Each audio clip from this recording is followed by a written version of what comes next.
दिनै जोंनि माने जातीय आफादफ्रा मानो सिरि थादों बाक्सायाव 1,35,715 बिगानि जोनोम जायगायाव जों गावनि माने हाखौ गारनानै खारनांनाया जोफोर दिनै जोङो क'क्राझार डिस्ट्रिक्टनियावहाय बेनि थ्रुयै इभिक्सननि थाखाय मेम'रेन्डाम हरदों CMनिसिम चिफ मिनिस्टारनिसिम मानो होनब्ला आसामनि दाब दाब जायगायाव इभिक्सन जानायखौ नुदों नाथाय जोंनि BTC ओनसोलावहाय लाख लाख बिगा हा दायो दङ बेखौहाय जायफ्रा इलिगेल एनफर्समेन्ट आयेननि राहा लानाय जायाखै बेखौ लानानै मा फोरमायो दावराव देख्रेब सारमोना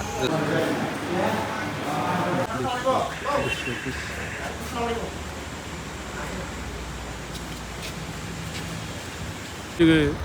मेम'रेन्डाम गांसे हरनाय जाबाय दा बे मोनसे सुजुग जोंनि थाखाय बे दिनै मानगोनां चिफ मिनिस्टारनि नोजोराव माने इलिगेल एनक्ल'जारफोरखौ होखारनायनि बाथ्रा बुंयोब्ला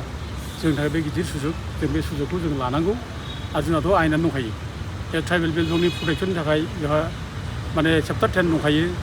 दा जों चेप्टार 10 बादियै जेसेबां इलिगेल हाबनानै थानाय बेखौ होखारनांगौ बे रोखा रोखा आयेन दंखायो आरो लोगोसे बिनि बादिबो 2019आव जोंहा अनारेबल हाइकर्टआ मोनसे अर्डार होदों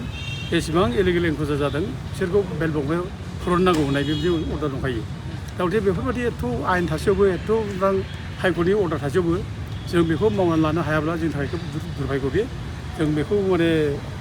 मावनानै लानो हानांगौ जेरैखिजाबो दा जोङो रायजो राजानो मिथिनो लुबैदों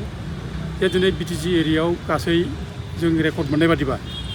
दा BTCनिफ्राय जों रेकर्डखौ दिहुनदों बेयाव 3,49,505 बिगा हा माने 3,49,505 बिगा हा BTC एरियायाव अबैध हल्डारफ्रा दखल खालामनानै दङ बे मोनसे ओमफ्राय बिनि गेजेरावनो क'क्राझार जिल्लायाव 1,30,269 बिगा चिराङाव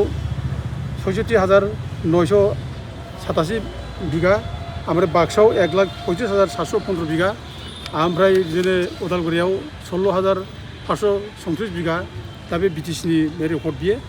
दा बेफोरखौ नायनानै जोङो जावले जोङो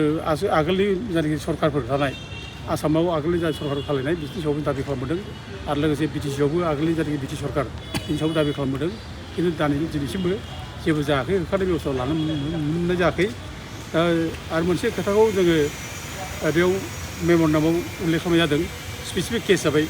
बे जाहैबाय मजाबारि गामि बे मजाबारि माने सिडली सार्केल आन्दाराव बे गामि दरसेनि रायजो राजाफ्रा बे जायगायाव गैलिया गासिबो खारजोब्बाय बेयाव गुबुन हारिनि मानसिया दखल खालामनानै दङ दा बेखौ होखारनांगौ होननानै जोङो अनेकबार दाबि खालामबाय आरो चिरां डिस्ट्रिक्टनि जिल्ला बेंगिरियाबो बेनि सायाव मोनसे बिसार खालामनानै माने बिजिरनानै नायबाय दा नायनायनि उनाव बे मजाबारि गामिनि हाया बर'फोरनि बेखौ बिसोरबो माने बिजिरनायाव लिरना होनाय जाबाय ओमफ्राय बे जायगायाव दखल जादों होननानै लिरना होबाय ओमफ्राय जिथु हानि साबजेक्टआ BTCआवसो दा बेखौ BTCआनो इभिक्सन खालामनांगौ होननानै बे जायनाखि पिटिसनकारिफोर दरखास्त'कारिफोर हा बिगोमाफोर बिसोरखौ BTCआव थिनहरदों दिनै बिसिम BTCआ मावनायनि बेबस्था लायाखै दा जोंना BTCनि EM फेरेंगा बसुमतारिया जावले बुंबाय थादोंमोन बेखौ होखारगोन बा बिसोरखौ माने दस्रा जायगायाव शिफ्ट खालामनानै लांगोन दस्रायाव दोनहैगोन होननानै बुंबाय थादोंमोन खिन्थु दिनैसिम मावफुङाखै बेनिखायनो जों जावले दिनैबो आरोबाव आपिल खालामबावो BTC अथ'रिटिखौ बिथांमोनहा थाबैनो जाहाथे बे मजाबारि गामिनिफ्राय इलिगेल एनक्ल'जारफोरखौ होखारो ओमफ्राय बे आसल जायनाखि हा बिगोमाफोर बिसोरनो जाहाथे हाखौ राननानै फिनो जोंनि थाखाय दिनै दाबि खालामो आरो मोनसे दुखुनांथाव बाथ्रा जाहैबाय जोंहा बे जों थागिबि फिसा जानानै जोंहा दिनै जोंनि जायगायावनो जोङो अघरि न'खर माने गारना खानांबाय बिनिबो जोंहा माखासे माने एग्जाम्पल दं आरोखि जों दिनै मेम'रेन्डामाव जोंखौनो उल्लेख खालामबावदों आरोबाव बे जाहैबाय थाखिमारि गामिया माने बर' गामि एखेबारे सिमा बाउन्डारि बे खोला जायनि बुंनो थाङोब्ला बर' गामि मोनसेल' नायल' जाल' दा बे गामिनि मानसियाबो गैलिया गारना खारबोजोब्बाय बे माखासे माने दुथां मानसिफोरनि उपद्रबआव गुबुन हारिनि उपद्रबआव एसे थानो हायाखिसै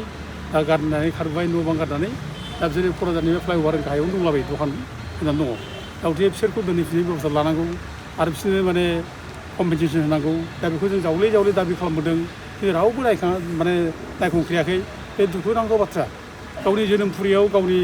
बर' फिसाया गावनि जायगायावनो आलाय सिलाय जानानै थानांगौबा बेनिफ्राय दुखुनांथावसिम मा बाथ्रा थानांगौ बे बेल' दुखुनांथाव बाथ्रा जों बेखौ दिनै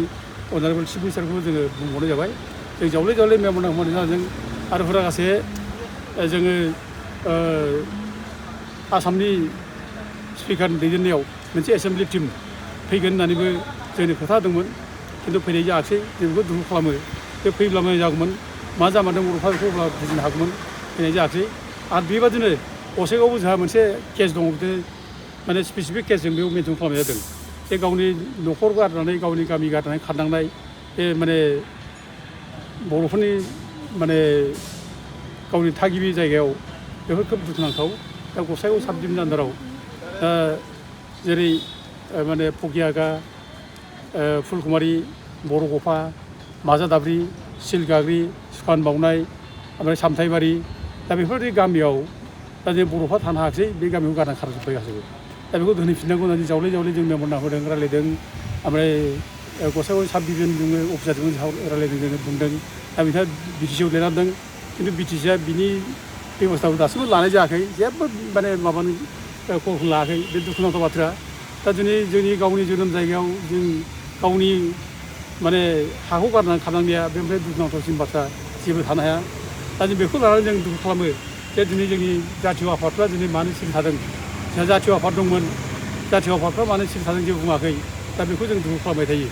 बिसोर बुंनांगौ अन्तत' दा जों फरायसाफोरा बुंनांगौ फंसे खोथा बुङाखिसै ट्राइबेल संघबादि आफाद दङ दिनै ट्राइबेल संघ आफादा जेबो बुङाखिसै दा बिदिब्ला जोंनि माने हा हुआ बोरै निराफद जाबावनो जोंनि रैखाथिया बोरै जाबावनो जोंसो जुदि गावनि जोनोम जायगायावनो हा हु गारना खालामनाय जायोब्ला जोंनि अबस्था मा जाबावनो दा बेखौ लानानै जों दिनै दुखु मोनदों आरो लोगोसे जों आपिल खालामो दाबो जों खावलायो बे सुजुगाव सुजुग जोंनि माने जातीय आफादफ्रा दिनै आवाज दिखांनांगौ बुंनांगौ दा जिहेतु आसामनि मानगोनां चिफ मिनिस्टारा माने खोथा होदों जेब्ला जेसेबां माने इलिगेल इनक्लुजारफोर दं होखारगोन होनना बुंदों जेब्ला आरो बे ट्राइबेल बेलनिफ्राय ओंखारनाय बाथ्रा बुंदों जेब्ला बे सुजुगाव दिनै जोंनि माने जातीय आफादफ्रा मानो सिरि थादों मानो फंसे बाथ्रा बुङाखै दा बेखौ जों दिनै बुंनो लुबैदों ओंखायनो जे जोंनि आफादफ्रा दिनै माने बुंनांगौ आरो जिथु जोंहा दुलाराय बर' फरायसाफोरनि आफादगिरि दिपेन बर'आ जिथु दानि बिजेपि सरकारजों खोब क्ल'ज जिथु एर'प्लेन गाखोलायनानै जिथु माने इलेक्सन केम्पेइन खालामो दा बे हिसाबै एथ' गिदिर माने सोमोन्दो थानाय मानसिया दिनै गावनि जाथि जेंनायाव फंसे बाथ्रा खोथा बुंनो हायिया बेथ' खोब दुखुनांथाव ओंखायनो जों खावलायो बिथांमोना गिदिर जाहाथे माने गावनि जाथिनि इस्युआव जाहाथे बाथ्रा बुङो आवाज दिखाङो जों खावलायो नोंथाङा बे